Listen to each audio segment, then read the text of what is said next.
I thought I would sneak up and film you because you were doing so well with your villain bow. And I know you've been waiting for me a long time. So I'm here.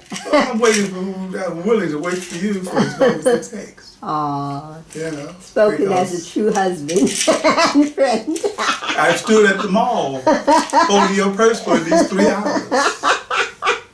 Oh, Dad. Oh, no, I never do that. I know, we've never done that. But still, we are in a cooperative relationship, and I appreciate the time. I'm starting, oh, if you noticed, Oh, I like your chair. in a new chair. I like your It chair. is comfortable. Oh, this is good.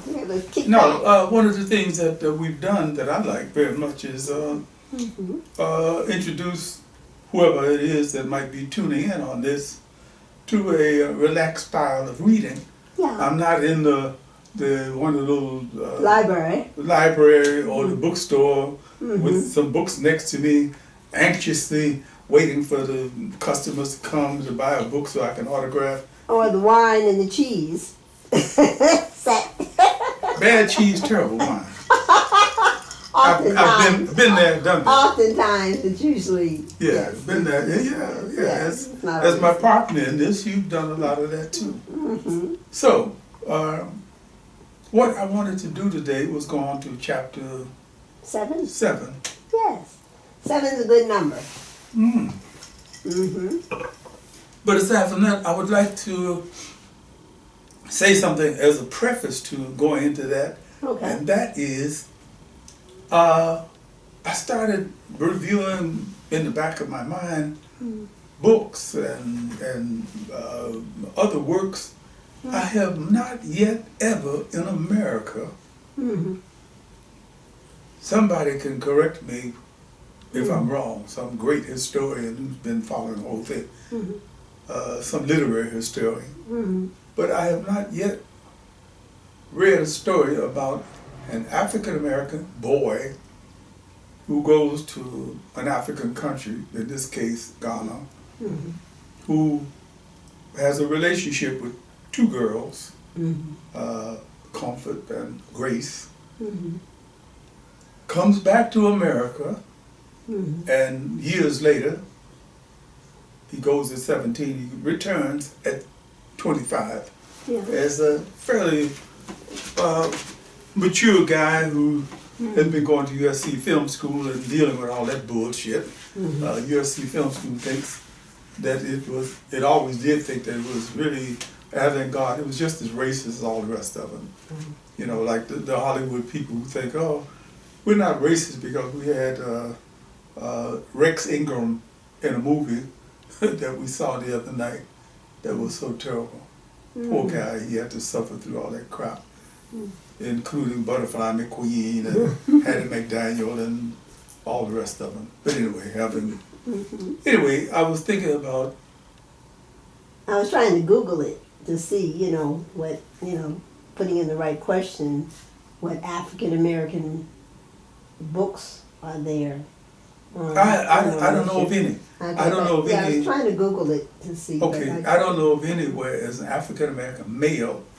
A girlfriend of mine, wonderful, beautiful woman. She's about 56 feet tall. She's a model who married a guy from Senegal named Diop, of course, and went to Senegal. And by the time she came down the steps of the plane, she knew she had made a mistake because his 2 other wives met them at the receiving. He hadn't told her about that, but that's another cultural, historical thing.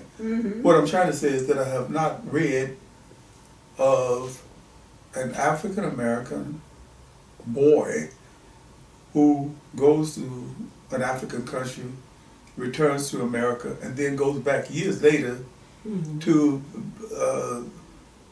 re-hook up with these 2. Well, so it's the cultural nuances of being able to appreciate the African beauty and customs as opposed to the Western concepts of, hair, style, all of that, right. all of that, Yeah, all of so, that. I mean, somebody would have to be brought up very Afrocentric, like Kojo was. Yes.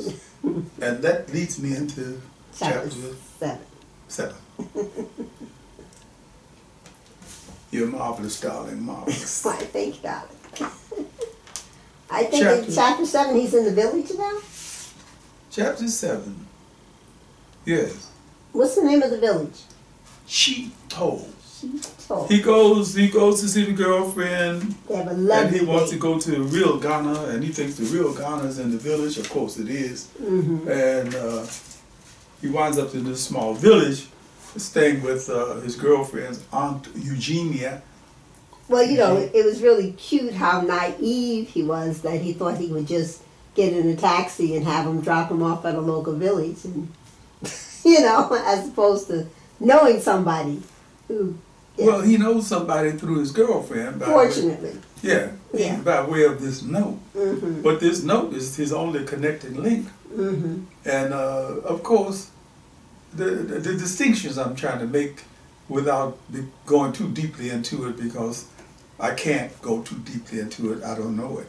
The difference between an Evi and a Ga and a Aquapine. Hauser. The different tribal nuances, you know, like someone said to me somewhere. So that's the way the Fanti people are. And I'm looking at 6 different people, and I'm saying, which is the Fanti? You don't know? No. Who is the Fanti? That one. And that one is the Shanti, and that one is God. And I'm looking. I think it would be a little bit like somebody coming to America and saying, here are a vast number of black people lined up, or in a protest. Well, we make the same mistake with Asians. You know, we say, you know, hi to thinking one's Vietnamese, Korean, Chinese, Japanese, and not. Wait a minute, but do you know something? What's that? I found out from time to time that they don't know the difference either. Oh, really? Yeah. Okay. We were up in Griffith Park one day, and there was a Filipino family there, and each one of them one looked Korean, one looked Chinese. As a matter of fact, we were joking about it. One of the people, I don't know if you recall, they had nicknamed her China. Her name, why do they call her China? So look at her. She looks Chinese. Okay, we have Cambodian people living next door. Right. There are a lot of people, they might be Cambodian Chinese. So.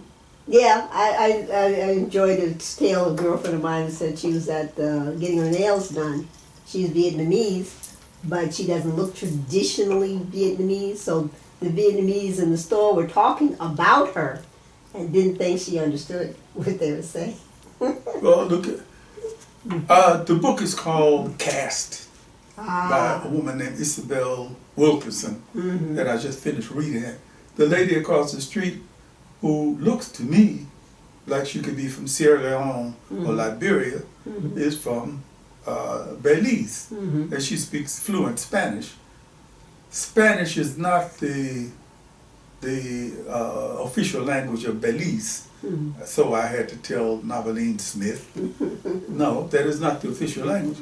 But some people in Belize, who are surrounded by Spanish-speaking people, have learned how to speak Spanish very well. I don't know if that's the case with Miss Delty. Well, we digress. But you know, yes. Here we go. Right, chapter 7. Chapter 7, on the way. The Snake 2020. In his twilight state, he felt a soft, lightweight blanket being spread over his body. In his dream, he saw them darting out of garbage piles on the west side of Chicago, racing along the edges of deserted buildings on the south side of Chicago, west side of Chicago, running through the alleys on both sides of town. In his dream, they screeched, their beady eyes staring relentlessly at him, their evil mouths opening and closing, their horrible fangs exposed. And I ate one of them. He ate a rat. Yes, he did. I ate a rat. Bushmeat. Bushmeat. Oh, well, when in Rome, eat what the Romans eat. What's the name? Bushmeat. Bushmeat. Bushmeat. Name it by another name and it's Hey, still Awright. hey, okay. The delicacy. It was becoming dark when he woke up. He stared at the ceiling as he silently recited his personal prayer. I thank my ancestors and I thank the Orisha for making my return to Africa possible. I thank my ancestors and I thank the Orisha for maintaining and preserving my good faith. I thank my ancestors and I thank the Orisha for all the blessings that I receive. I beg my ancestors and I beg the Orisha to make it possible for me to become healthy, wealthy, and wise. He sat up on the side of his mud platform bed, feeling grateful that he didn't have a hangover.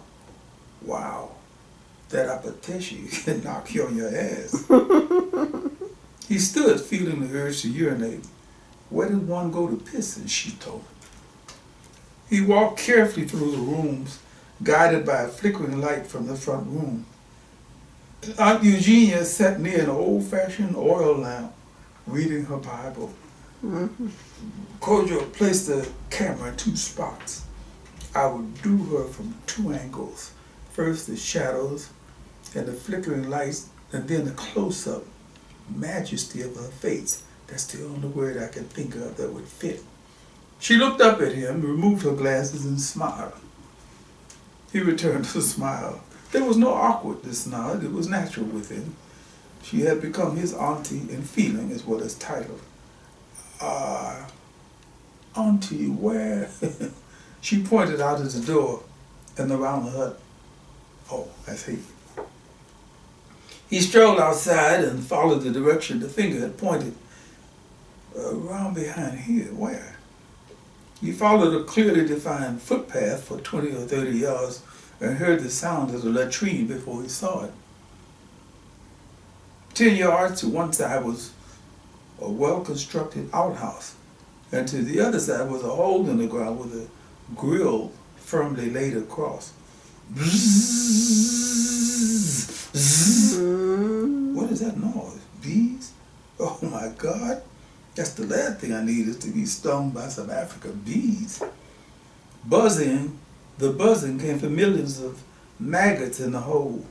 This must have been where they had the outhouse. He pissed on the squirming grubs, inventing all kinds of gruesome scenarios. What if you stumble through in the dark? Well, the grill would prevent you from falling in. He walked away from the hole to take a look at the village. He had never lived in an authentic village. It was obviously dinner time. The cooking was done on those ingenious little stoves called coal pots. He could easily imagine that he could see the whole village from a cherry picker. He smiled once again at the faces that looked at him. By now, they were familiar strangers. The men who had been working away from the village when he arrived had obviously been informed of his presence. They waved politely at his smile and continued doing what they were doing. Kojo was taken in by the quietness of the place. A couple of radios were on, somewhere to his left, but they weren't blaring. People were having conversations, but no one was shouting. Nice. There's a beautiful piece of music called Quiet Village.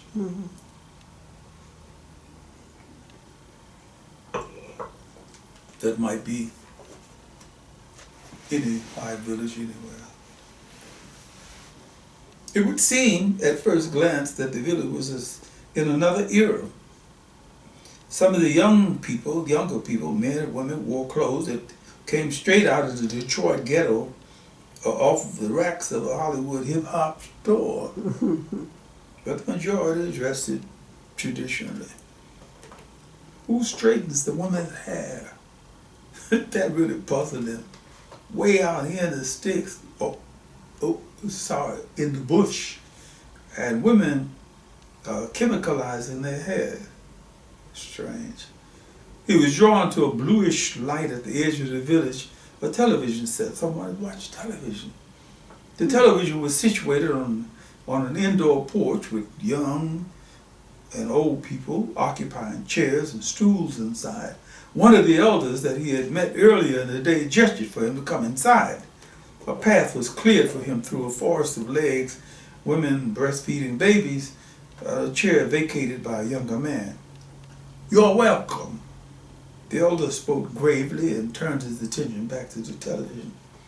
Kojo made a surreptitious study of the people on the porch.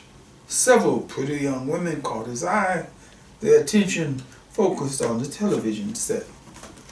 "Oh, a video. So we got movies in the village." He stifled the urge to crack up a half a dozen times. What in the world are these people watching? A close, serious study of the film turned his urge to laugh into complete confusion. Why were they watching a Pakistani, or is it Hindu, movie with Chinese subtitles? And I seem to be the only one confused by it. Promptly at 7 o'clock, the video was put on pause so that they could watch the news. Kojo stared at the men and women giving speeches to impassive faces, the lack of any real news until it came to foreign affairs. Places, people, and situations he had put on the back burner. The minute he strapped himself into his seat on his way to the motherland was suddenly thrown into his face again.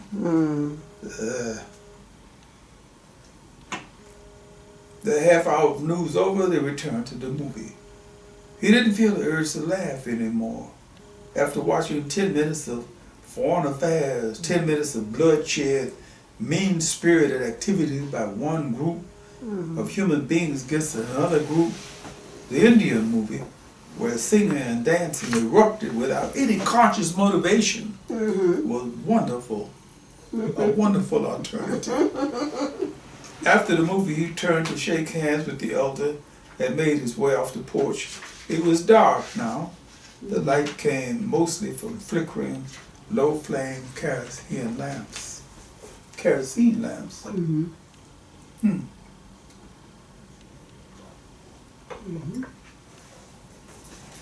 Now, which way do I go? He made an effort to walk around as though he had a destination, but he was actually lost. This is funny. Yes, it is. How the hell can I be lost in a place this small? After a half hour of wandering, passing the same people twice, he realized he was walking in the proverbial circle. The young man named Peter, who had created a speech for him, attached himself to his side. "Come this way with me, please. Auntie had prepared food for you." It was done very smoothly. The guide, coming out of the shadows, had taken back to a hut that looked like dozens of other huts. Kojo was grateful. Aunt Eugenia smiled at him and, as before, brought him a bowl of water to wash his hands. "I hope I don't have to eat no more rat today." "Blessed the Lord in heaven is fish." She gave him a spoon for the banku and fish stew and looked pleased when he returned the spoon and began to eat with his right hand. "Auntie, your chop is delicious." "You're welcome," she answered him and slipped out into the darkness. He ate slowly, meditatively, focusing on the things around him. 3 rooms. The large one that you entered from outside, and 2 other rooms branching off from the main room. The flickering lantern made ghostly shadows on the walls, gave the thatch above his head an ominous aura. Wonder if they have snakes around here. Of course they do. That's a dumb question. Snakes. Oh well. The States.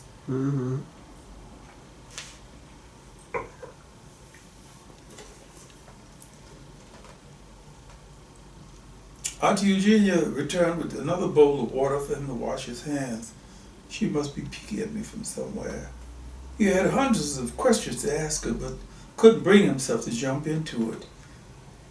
"I'll be here for a week this time." "Thank you, Auntie." "You're welcome." "You're welcome. You're welcome." She seemed to have a variety of tones to use for these words. Once she had taken his bowl and washed it, she returned with a small chamber pot and a bottle of water. She took both of them into his bedroom and signaled to him that she was going out. Tomorrow morning, she said, and eased back into the darkness, closing a flimsy wooden door behind her. He slumped in his chair. Wonder where she's going. It wasn't late, but it was dark. He could hear the voices of men and women, the shrill cry of a baby for a few minutes, odds and ends of sounds that he couldn't decipher. He remained in his chair, waiting for Auntie Eugenia to return. After half an hour, he decided to go to bed. What else did they do? Nothing else to do. Go to sleep. He laid his hands behind his head and stared at the thatched roof, imagining all kinds of things in the flickering light of the lantern in the other room. I wonder where she went. The thought caused his mouth to drop open. She's gone to spend a night with somebody. She couldn't sleep under the same roof with me, a stranger from a strange land. Customs, you dig it? He relaxed, knowing that his logic was right on the money. About a half hour later, he popped up to turn the lantern off and popped back under the blanket to replay his mental tape. Tsito could be another place in time, maybe a Shangri-La. The light in his room came from the moon through a small window on the opposite side. Feels like I've been here before. 2 hours later, he was stunned awake by the sound of someone stomping on the roof. He sat up in his bed, looking around in the darkness for some place to hide. An earthquake and thunder and lightning. No earthquake, just rain, thunder and lightning. The rain came down vindictively, as though someone were hovering over the hut, dumping tons of water on the thatched roof. So this is the rainy season.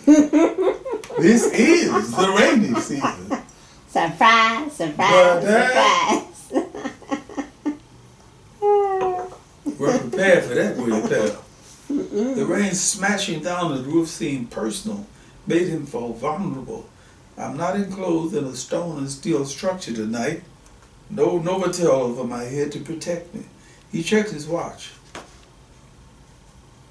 10 p.m. Wow, 10 p.m. It's just 10 p.m. What do I do for the rest of the night? Gradually, he relaxed. There was nothing else to do.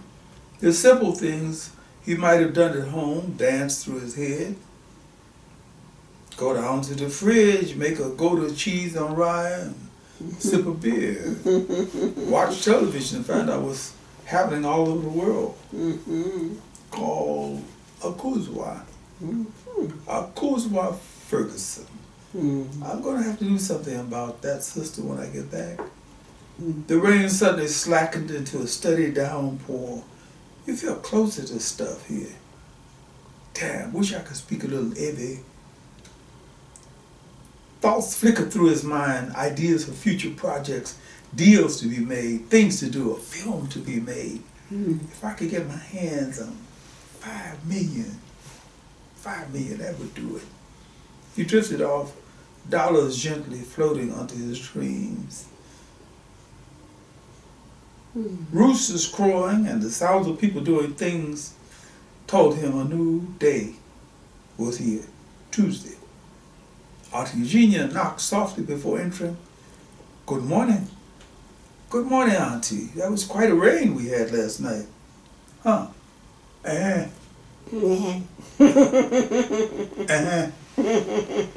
She moved about straightening things up. Kojo took note of the fact that her face was bright. She had a chewing stick in her mouth and that she had changed her head wrap. You're bathing? Bathing? She panted by taking a shower and added an amused look on her face. Oh, yes, a bath. Yeah, where? Once again, she did a detailed job, pointing in the right direction. I've taken water there for you. Thank you. Kojo surrounded a bath towel around his waist the way he'd always done, carried soap, his toothbrush, and toothpaste in the direction you pointed. Weird. things are standing right in front of me and I can't see them. I should have noticed this thing. The outdoor bathing station was composed of a chest-high collection of large bricks with a runoff into a drainage ditch. Aunt Eugenia had bought a pail of water in a large tin cup for him to use. I really enjoyed that when I lived in Ghana. I can remember. So you soap up first and then you pour the cup of water over you to rinse yourself off. Some people do it the other way. No? They Rinse? splash water on themselves and then soap up. Oh, okay. And then rinse the water off. But I think about in Osu there was a woman who was a fantastically beautiful woman who was cursed, named Rona. Oh. Her name was Rona. Wow.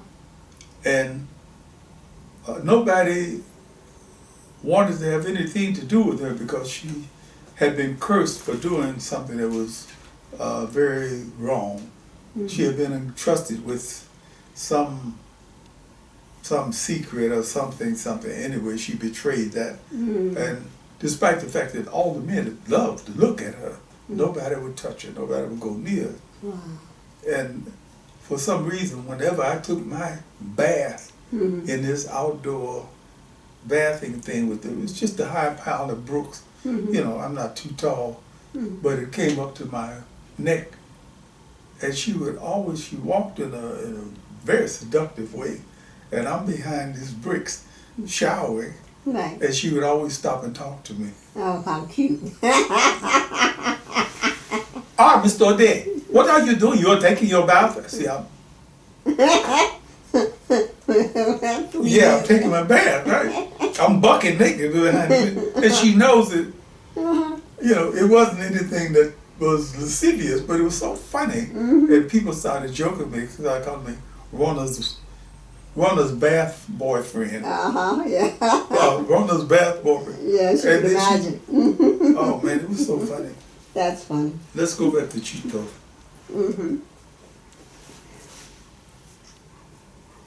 The outdoor bathing station was composed of a chest-high collection of large bricks with a runoff into a drainage ditch. Aunt Eugenia had brought a pail of water and a large tin cup for him to use. He felt strange to be naked, soaping himself while watching people pass along the muddy road beside his bathing booth. What in the world am I doing? Taking an outdoor bath at 6 a.m. in the Volta region. Of course. The bathing done, he strode back to his home. Koja had never been in love with early mornings, but this felt different. He was refreshed by the cold water, the brisk morning air, the fact that he was in Tsito. Now, it would be nice to have a workout, but where can I go in this mud to do capoeira? Deodorant, cotton jeans, and t-shirt. Aunt Eugenia bought him a bowl of something that tastes like rice soup. He slurped it up, enjoying the elusive flavor. Tastes a little bit like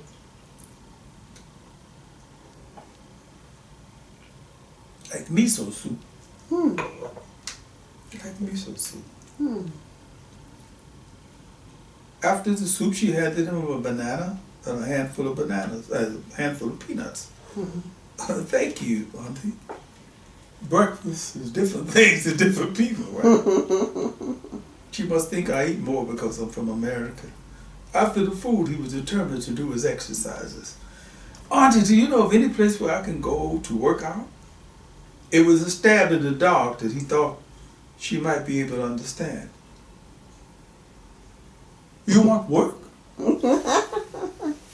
No work. It's okay. Don't worry about it. It's okay. She was a shrewd old lady, and her lack of full-fledged English grammar had nothing to do with her ability to reason, but he realized immediately that the concept of a workout in a work-hardened society was a bit much. She was always busy, you notice. Something always had to be done. She signed to him with a basket on her arm that she was going out. He countersigned that he was also going out. They shared a smile. You idiot, going for a workout, what's that? The smile was worth thousands of words.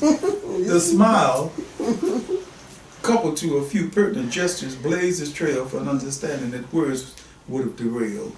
Outside, she made him understand that she would be back later, and he made her understand he too would also be back later. The smile, a few gestures, her pointing to her wrist and to the sky later. He started walking, determined to find a flat surface, dry workout spot. He felt he knew something about the place after a day and a night. And now I'm really into the first day. The small market section in the center of the village surprised him. The thing that really surprised him was the attitude that the people in the village had toward him. They knew he was a stranger, but that wasn't the signal, as it might have been in some places, for them to leap on him. The children betrayed their parents' feelings by doing the things that only children can do. One small boy walked away from his family's kiosk to grab his hand. The parents, like Kojo, didn't know what to make of it, how to handle his natural action. They exchanged smiles, but the small boy wouldn't release Kojo's hand. He decided to go with the flow and walk the child back and forth for a few yards. Finally, the boy released his hand and smiled up at him. The mother retreated her son with a shy explanation. He likes you. Kojo strolled onward, feeling warm about his presence in Tsito. In Accra, even with the good vibe people, things cost money. Here in Tsito here, they were giving it away. The only price seemed to be involvement. I beg your pardon, sir. You're looking for the place to do the workout? Auntie spoke of it. The young brother named Peter. Is he my designated guide or what? 7:30. Yes, Peter. He liked the appreciative gleam in the young man's eyes. He remembered his name. Please, come. Kojo followed Peter through what seemed like the backside of the village. A few minutes later, 10 minutes later, after a mud-sloshed walk, brought them to a trio of buildings with the flag of Ghana posted in front. Building 1 and 2 are being used. You may use building there, building 3, that one to do the workout. He wanted to hug the man to let him know how much he appreciated his help, but he was already 10 mud-slogged steps away, waving goodbye. Thanks, Peter, he called to him. Building 1 and 2 were filled with wooden desk seats. Number 3 was a bare concrete floor and 4 walls. He took off his shoes and began to warm up. 20 minutes later, sweat dripping from his brow, he became aware of hundreds of eyes taking in his every move. He stopped doing the capoeira movements, not really knowing how to deal with the situation. The pupils and teachers from building 1 and 2 were giving him their undivided attention. Not that. Oh, please, sir, do go on. One of the teachers spoke to him from the sideline. He took a hard look at her. Okay, sweetie pie, if that's what you want.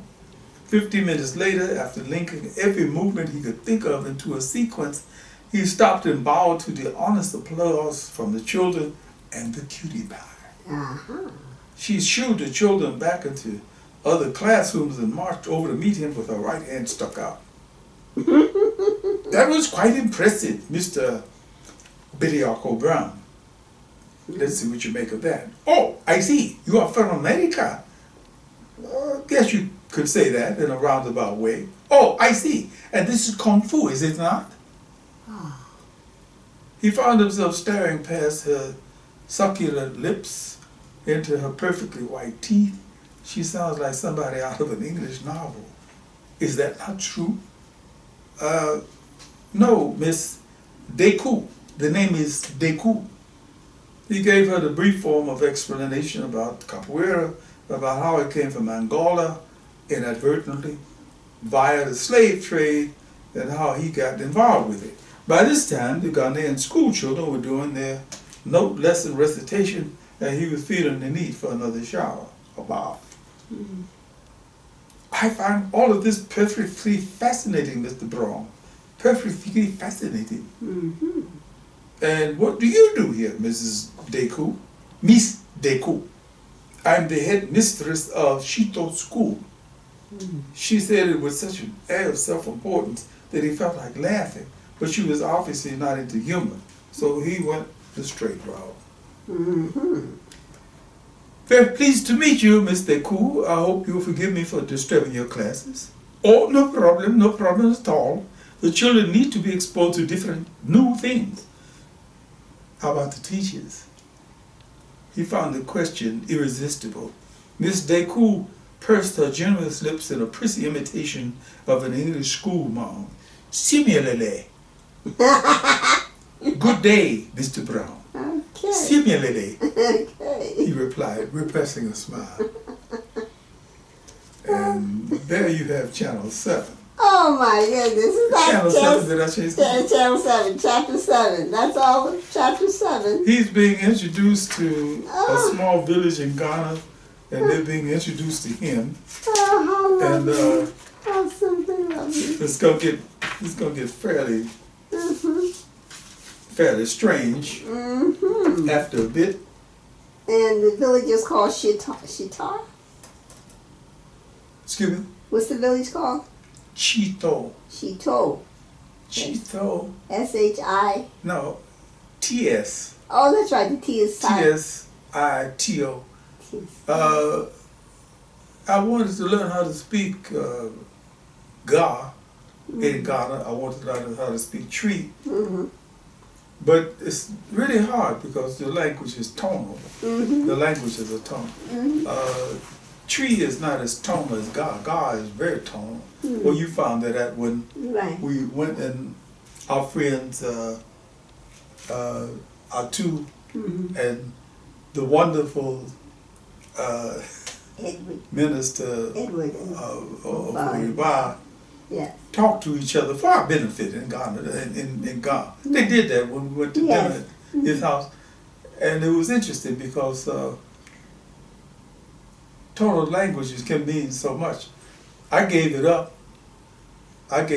When I realized I wanted to describe the color red, and I was saying that that person was evil. Oh no, oh no.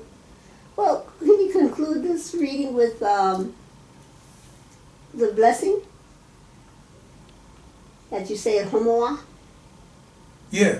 Yes, can you do that one? I'll do the ya. Okay, I'm gonna take it from me. I'm so. If you don't do it every day, if you don't do, I know. na wala, Yao, afina pewa, yao, waye bo, yao, waye biena, yao.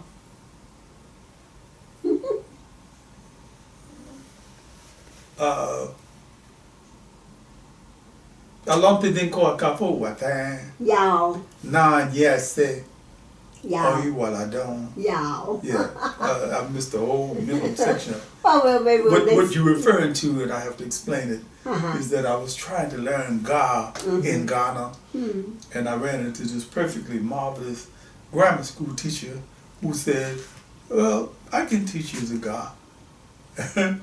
It would cost me maybe a bottle of beer a day. Mm-hmm. He was teaching these kids, and I went to the class, and I spent about 6 weeks in that class. Okay. And the kids just howled. Everything I said was funny. Okay, I'll give you an example. You say to someone, Mm-hmm. I thank you. I Mhm. beg to thank you. Right. Or fine, I don't. And this is the gesture that you make Right. when you do that. Mhm. You don't do this. Mhm. You do this. Okay. Oh, fine. I beg you. Mhm. I beg you. Mhm. I was saying, for example, and I'm not, I'm saying, when we get to the point, you say, okay, now, Mr. O'Day, they call me Okay. Uncle. Oh, okay. Mr. Uncle O'Day, he would say, I beg to thank you. I say something like, oh, Phoebe, oh, Wali Laudon, oh, Wali Right. It took you a while. Yeah. Because the sound is strange. It has nothing to do with Romance languages tonal languages Yeah, difficult. is, you know, something else. Mm-hmm. My friend Grace Hulavar, Mm-hmm. the maid who spoke 6 or 7 Ghanaian languages, was learning Chinese and didn't think anything of it. Mm-hmm. She said, oh, it's just tonal. Exceptional woman, for sure. So Mm-hmm. I wound up saying things that made the children laugh, and after a while I got into it too, so I could make jokes with them. I would say, oh, fine, give me a pencil. Or Oiwaladon this way. And they would, you know, oh, he was making fun with us. Right. So we had a really, really good time. That's one. But when you go to places, I forget how many languages they speak in Ghana, but there's quite a few. And some people will tell you, you don't want to try to learn Ewe. Our good friend Susan Amagashi, whose father was Ewe, and one of the wealthiest men in Ghana at one point.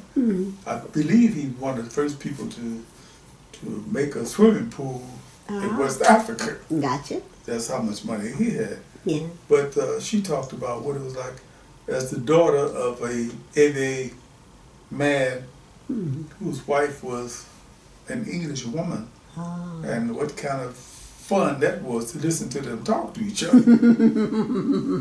I'm sure. So that's chapter 6. Why? Thank you very much. And it's going to Oh, you go really on don't. and on and on. Oh, you Oh, really what I done. Oh, you really don't. And chapter 8 coming out tomorrow. 7? We just read 7. Was that 6 or 7? That was 7. Da da da da Da da da da la da da da da da da da da. la da da da da da da la da da da. I believe that was 6. No. But I tell you what, Go we'll on. save the dispute. Come on.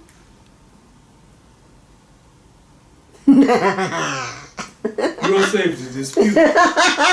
We will read. We'll resolve it tomorrow. Tomorrow. Fine. Oh, funny. Oh, you really don't. Thank you so books? much. Thank you so much for being behind the camera. You got to it. making this a kick rather than a kick. There you go. A Bankston. And Oh, your you books like can my be chair? purchased at, I like your chair, Yeah. okay? I love the color and everything. Yeah, Very I cool, decided very to relaxed. lean back and and chill just out. be outrageous. Yeah, that's normal. Moving right along, your book can be purchased at Amazon, You better believe it. Amazon, Barnes & Noble, Author House, iUniverse, and your local bookstore. Just go in and say, I want a book by Odie Hawkins, O-D-I-E Hawkins. Website, www.odiehawkins.com. You're also on the Amazon authors page, and just Google Odie Hawkins and you'll see videos, etc., etc. Yeah, what's going on? What's going on? See y'all.